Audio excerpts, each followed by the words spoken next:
Hi, ladies and gentlemen. Terry Martin with the Illinois Channel, and I'm joined again with Jeff Berkowitz. And Jeff, as we tape this on the 21st of March, and by the way, happy spring, everyone, let's take a look at one of the results of the election, the primary election, which we just had here in Illinois.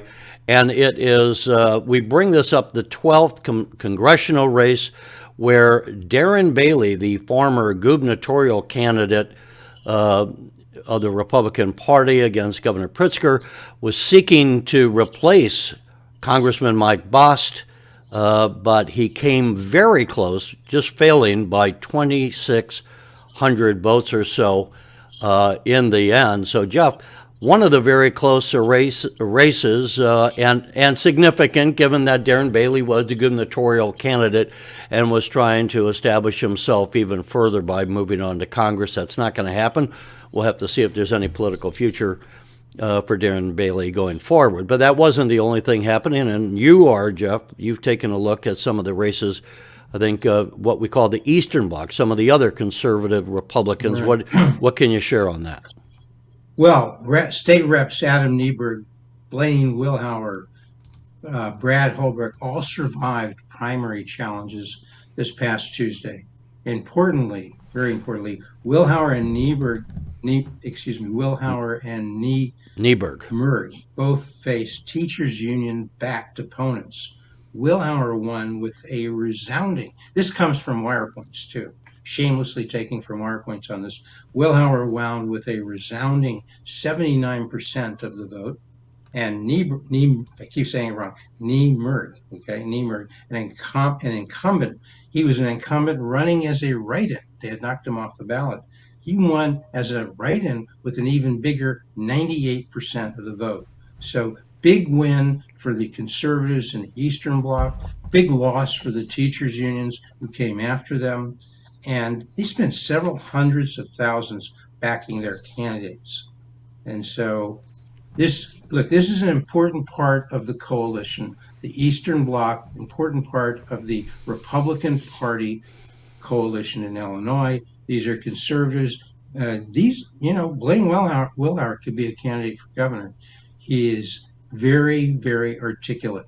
And so it's a big deal. It's a big win, and it comes out of downstate. You know, what strikes me, what's interesting, is we see Mayor Johnson in Chicago put in there by the influence of the teachers unions, of which he was an employee of the teachers union before he was becoming mayor. And yet downstate, the teachers union don't have the influence that obviously they have in Chicago. What also strikes me is, why is the teachers union spending all this money to go after some conservative Republicans in the House of Illinois House, when there's already supermajorities of Democrats have supermajorities in both the House and the Senate? It's like, why are you going out of your way to spend this money that you just can't stand to have some conservative voice in the Illinois legislature? I suppose that's the answer. Well, somewhat arrogance and somewhat, as you know, Terry, when people have money, they want more. The teachers unions, think of it this way. Teachers unions are about membership fees for the leadership. You know, these presidents of the Chicago teachers unions in the past, 300, 400K. Teacher salaries in the Chicago area, the average been pushed up to $100,000. This is a money issue, and money matters, and they want more. They want more, Terry. And let's go over to Chicago. I know it's, for folks downstate, might say, why Chicago? Well, Chicago is an important part of Cook County. When you say we're going to Chicago, we're talking about the election results. We're going to be talking about the election results. Just to be clear, right, what we're going to Chicago about. Yeah, we're not going to Chicago physically, but we're going in metaphorically. And what happened in Chicago? A push for a big increase in the real estate transfer tax, which would have affected not just as known as the mansion tax, because these are homes selling for over $1 million. And they're also talking about business buildings selling for over $1 million. So it affects people in terms of their employment opportunities. When you tax business, you're going to have less of it. When you tax employment, you're going to have less of it. So this went down, big defeat for the Chicago's teachers union and Brandon Johnson. So you might say, well, why is the CTU involved in this? Because this is what these folks do. They've taken over the schools in Chicago. That's their base. They're looking to spread their wings across the state, and they're looking to and they now have a mayor who is a former union organizer for the Chicago Teachers Union.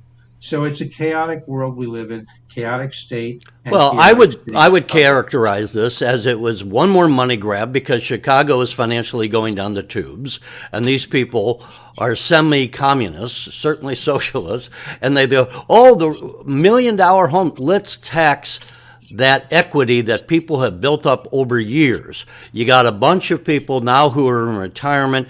They bought a home years ago. They might have bought it for $50,000 back in the day. And now, because of inflation and other factors, it's over $1 million. It doesn't mean these people are rich. And to go after these homes and say we're going to have a mansion tax, it doesn't mean it's a mansion. It's just a term. It means that maybe because of this growth of real estate valuations, you got $1 million, and the government just can't leave people alone. No, they've got to go out and do that money grab. And I would say, hey, government, here's an alternative view. If you need to balance your books, why don't you start cutting your costs? Why don't you take out a pencil and start scratching out line items in your budget? But these people don't want to do that. It's always got to be more money, more money, more money. And Jeff, you know where that leads to? That leads to people fleeing the state of Illinois, fleeing places like Cook County, because they no longer can have a decent life there when the government is always trying to reach their hand into their pockets. Two things to note before we go on, and we have to go on, is that it ain't over yet, as they say. It ain't over till the fat lady sings. And these days, the fat lady is the mail-in votes. Okay, everywhere and always. The election is not over on March. Yes, on March 19th, because that used to be when it was over. But now with the mail-in votes, it could go as long. It's not likely to go as long, but these votes continue to be counted through 14 more days, April 3rd. Okay, Why did they? so Why did they it's count? just, Why don't they say that the your absentee ballots have to be in by election day? well, they have to be postmarked by the election day. But if it's postmarked on March 19, they give them 2 weeks because the U.S. Postal Service may take a while to deliver them. But in reality, it's thought, look, the vote is 54-46, with the noes having it 54% to 46. And it's about a 23,000 vote margin. Most people say that's too much to overcome, even conceptually, with the mail-in votes. And we'll know more about that in the state's attorney's race, which we'll get to on, say, Friday evening. And How we're close is taping the this state's on Thursday. attorney's race? Yeah. So the point is, it ain't over, but most people say, yeah, as to And the, by the way, on the as state's to the attorney's referendum. race, we're talking about replacing Kim Fox, who is not seeking reelection. Tell us who the candidates are in the state's attorney's race and where that stands. Right. And the candidates in the state's attorney's race are Eileen O'Neill Burke, who has 30 years of courtroom experience, bona fide lawyer, and running initially as a law and order candidate. Initially, that's how she was coming out of the gate, so to speak. And then you got Clayton Harris, who has behind him Tony Preckwinkle, who is the pharaoh with the big P in Cook County in Chicago these days. And she had back Fox, she had back Kim Fox, who was the state's attorney for the last 8 years, and we saw under her tenure in 5 of those last years, they had a 60% increase in violent major crimes. Okay, and then and so she had Preckwinkle had put Fox there. Fox had become unpopular, and so many people would say she looked to Clayton Harris. Preckwinkle looked to Clayton Harris. He was her guy. He got the slating of the Cook County Democratic Committee, and he was running on safety and justice, which many people would know. That's the slogan of the George Soros backed rogue prosecutors. Was he a rogue prosecutor? We don't know. Okay, but he certainly was talking less of a law and order game. Eileen O'Neill Burke 30 years of experience in the courtroom, and Clayton Harris about 4, and doing lots of other things, political things, and so forth. And that was the choice. And at the end of the voting, Eileen O'Neill Burke had about a 9,000 vote margin of lead. That was at the end of Tuesday. We haven't had any new votes, mail-in votes counted yet. They're starting to count today. They're starting to count being watched. Both campaigns wanted to see these things being opened, and we'll see how much they get to see. And by Friday night, that's tomorrow night, we're taping this on Thursday, we're expected to know more as to whether that lead is there, or does Clayton Harris III come back and and and win the state And defense again, race. Burke is, of the two, is more the law and order, tough on law and order candidate. I mean, it's a subjective Absolutely. evaluation, but she would be more supported by those who want to crack down on crime in Chicago and to get away from the approach that Kim Foxx had, which was weak prosecutions. We're not going to prosecute a lot of people, and the cops demoralized because all their work goes for naught when you have a prosecutor who doesn't prosecute. Yeah, most importantly, she had told me in a press conference just a few weeks ago, Eileen O'Neill Burke, when I said, "Are your policies going to differ from Kim Foxx?" And she said simply, she would detain people who were engaged in violent crimes. She would detain people who were arrested for violent crimes on the CTA. Okay, Chicago Transit Authority, which is one of the main modes of public transit in Chicago. And she would detain people who had used guns unlawfully in violent crimes. So detain, detain, detain. That means when they're arrested, they're not going right back out on the streets pending trial. We can still detain people under the Safety Act. We won't go into the details there, but that was a push of hers. And of course, and yes, she's saying she doesn't know all the data on prosecution, but she believes in prosecuting violent criminals. And she believes in following the law. The law says shoplifting, if it's over $300, it's a felony. She says, that's the law. I will follow the law. Clayton Harris says, Jeff, I'm going with Fox. I want to move along I'm here. going with Fox. One of the things Okay. that we have talked about in the past is the loss of population in Illinois. And why? Because of the things you and I have just been talking about. Taxation and rising crime and prosecutors who don't prosecute. So maybe if Burke wins, we'll have to see how she performs, but maybe that might be at least addressing some of the crime issues. But let me bring up our friends from Wirepoint, and here they have this graphic. Of the 102 counties in Illinois, 93 counties have lost population since 2020. And that is, it says there, the change in population, they have 23 versus, but basically over the last 3 to 4 years, as we move into 24, that's pretty telling of what's going on in the state of Illinois. And what is it you make of that? Is I think it's both a lot of overregulation. I think it's a lot of overtaxation. I think it's a lot of crime that isn't being prosecuted, and you get the result where people are saying enough already. I don't have to put up with this, and it's time to move on somewhere else, out of state. Well, and add in one thing that's very important to parents. We have 1.9 million students in public schools across the state of Illinois. Two-thirds of those, 1.2 million, are not reading at grade level, and in many cases are not really learning how to read at all.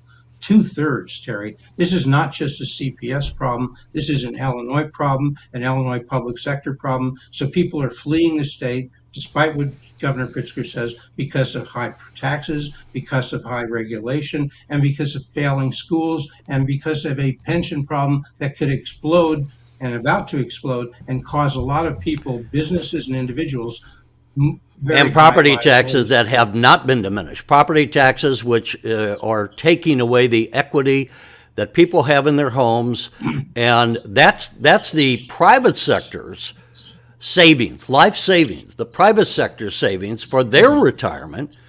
And that property tax, and we talked about the mansion tax, where the government is always trying to grab more and more from the private sector and the private savings of individuals.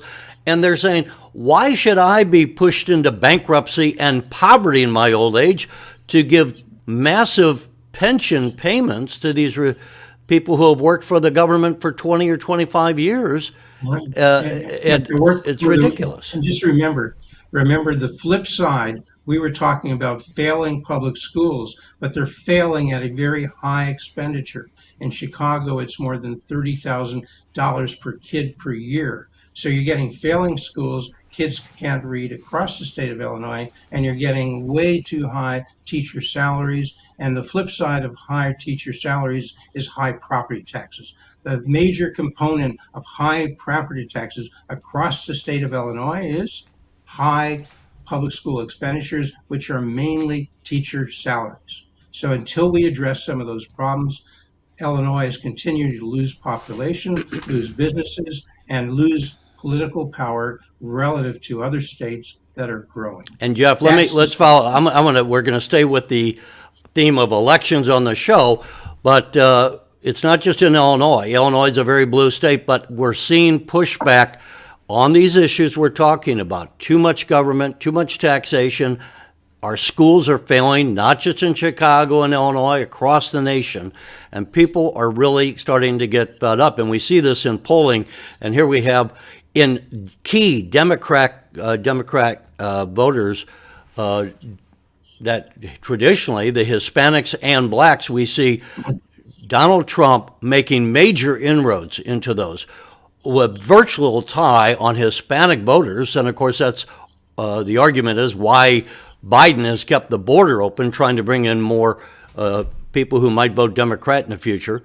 But the Hispanic voters are not going for that. And in the black communities, 28%. Now, I have Democrat friends who say that's never going to happen. That 28% will never be realized. But that's a result of a poll conducted at the end of February. And we'll have to see how that pans out. But if Donald Trump were to get anywhere near those numbers of 48% Hispanics, 28% of the black vote, that would be not just a defeat for Joe Biden, that would be a destruction of Democratic candidates running for Congress across the United States, because they need that base of support to make sure their candidates win. Well, it's an important part of the possible Trump victory coming up in 2024. That is the destruction of the Democratic Party coalition that involves the most reliable Democratic voters across the country are black. Certainly that's true in Illinois. Certainly it's true in many inner cities across the country, and in a certainly significant portion of the battleground states. So, and in Chicago, there's a movement among blacks to flip Chicago red. Okay, that ain't going to happen anytime soon. But if any part of what you're just talked about, Terry, in terms of the shift of Hispanics and blacks toward the Republican Party, if it's a significant shift, it's a significant destruction of the of key aspects of the Democratic Party coalition. And Biden is very worried about that. He's very worried. And now he's got the Arab vote, the Arab coalition in the Democratic Party to worry about. And so he's backing away from Israel, and he's going to lose significant Israel or Jewish support. Yeah, exactly. And that he's painted himself in a corner, because he's got to kowtow to the Arab vote in Michigan if he wants to carry Michigan. Right. On the other hand, he's, as you just mentioned, the Jewish vote, which is also historically heavily Democrat, and I suspect will remain so, but he's very likely to lose some of that support because of his turning his back now on Israel. He wouldn't put it that way, but obviously he and Chuck Schumer are saying Netanyahu, the Prime Minister of Israel, ought to be replaced. That's pretty outrageous that they would come out and interfere in such the politics so blatantly of another country. What's your read? I don't know to what extent you're connected with the Jewish community on the north side of Chicago, but where you live. Well, in Are general, you these hearing any of this? Are you can, getting pushback of people yeah, saying, I mean, look, you can see this here, but you can also see it nationally. It's carried all over except on, say, MSNBC and CNN, certainly carried on Fox, but it's reaching mainstream America. Look, the choice that it depends on how smart Donald Trump wants to be.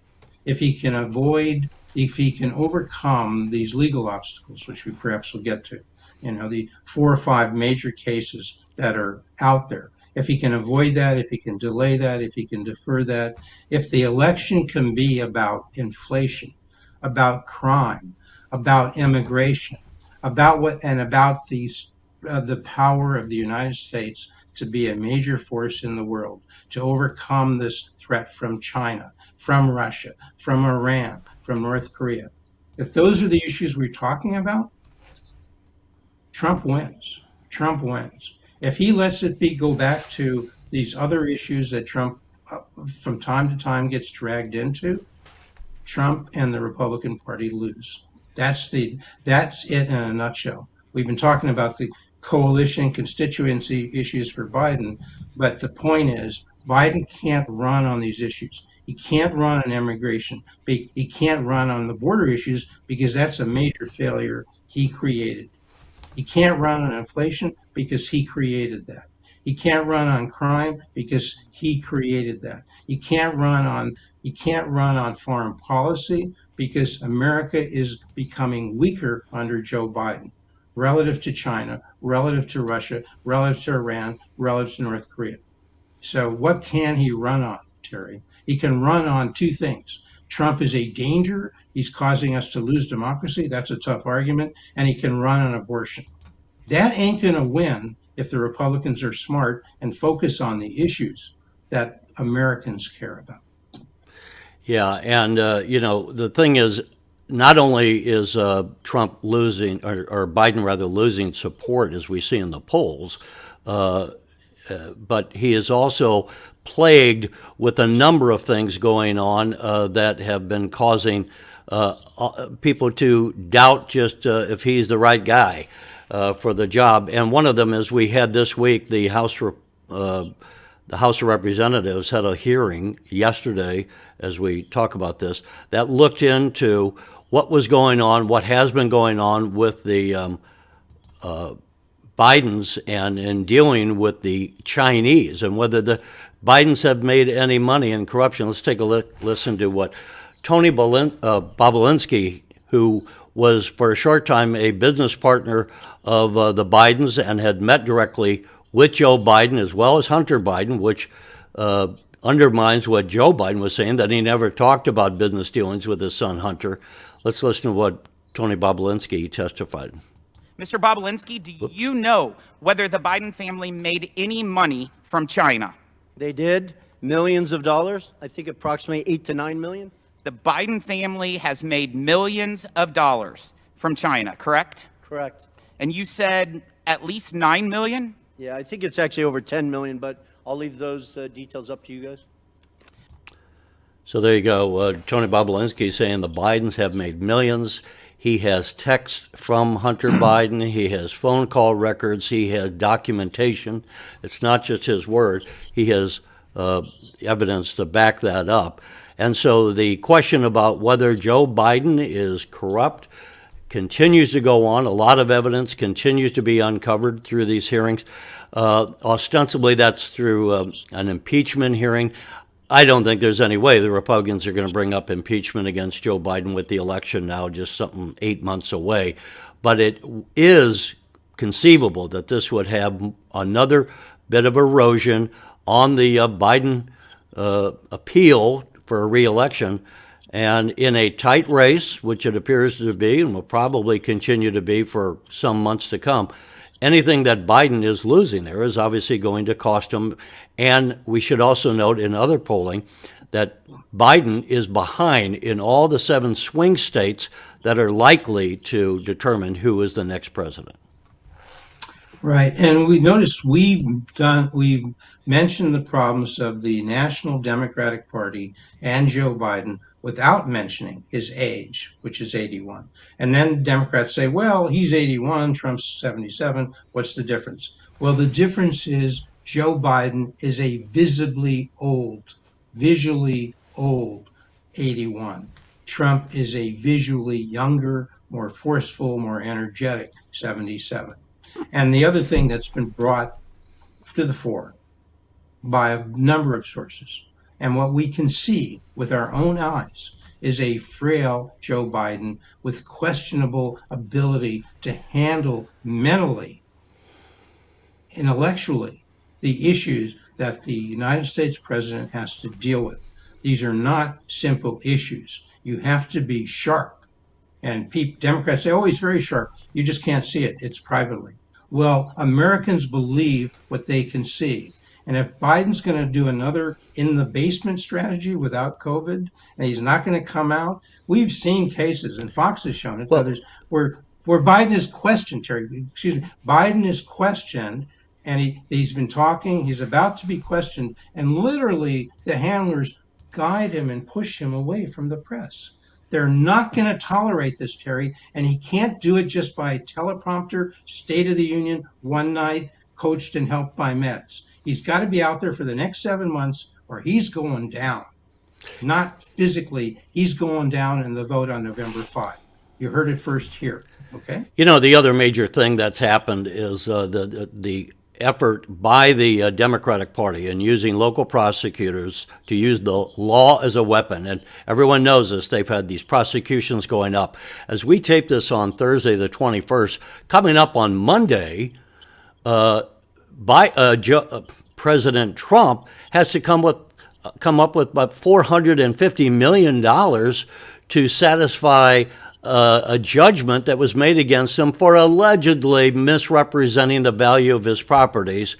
And Kevin O'Leary, who people will know from Shark Tank, Kevin O'Leary just commented on Fox. I want to play a clip here because he says, this is not just about Trump. What Letitia James, the New York Attorney General, is doing is putting all of New York and the future of their business community at risk. Let's take a listen to what he said. This is an attack on America. And I don't know how you can look at it any other way. And as an investor, and I know plenty of investors who are completely disturbed by this. I mean, no one is going to put any money to work in New York in these amounts until this thing settles down. The whole world is watching, and everybody's waiting for one thing we haven't got yet: adult supervision. Where is it? Where are the adults in this crazy narrative? Certainly there's got to be adult supervision at some point. And I understand, you know, the war going on here and all the political yada, yada, woof, woof, woof. But we need an adult in the room now. This is the United States of America under siege. Coming up. So there you go, Jeff. So, Terry, here's the thing, that Trump was accused of a crime that's now he's facing a $500 million bond, and there were no victims, Terry. This is a totally fabricated lawsuit, fabricated in the trial court of New York. We haven't heard from the appellate court. Would the New York Supreme Court do the fix here? Would the U.S. Supreme Court? Not only is it This fabricated, total people are fabrication. seeing it. The voters are seeing that. They're seeing the Fonnie Willis in Atlanta. They're seeing Letitia James. These are phony baloney. It's using the law as a political weapon. And obviously what we see in the polls, it's not working, and people are rejecting it. Yeah, the chickens are coming home to roost. This attorney general in the state of New York ran on getting Trump. And then when she got elected, she said, I'm going to go find a crime. That's not the way the law is And as supposed Kevin to work. O'Leary said at the end, where are the adults? Where are the honest brokers in the legal reform? They need to come in and step up. Jeff, thanks again. And people, thanks for watching. And leave us your comments. What do you think's the most important? And please watch us again when we return. See you for now.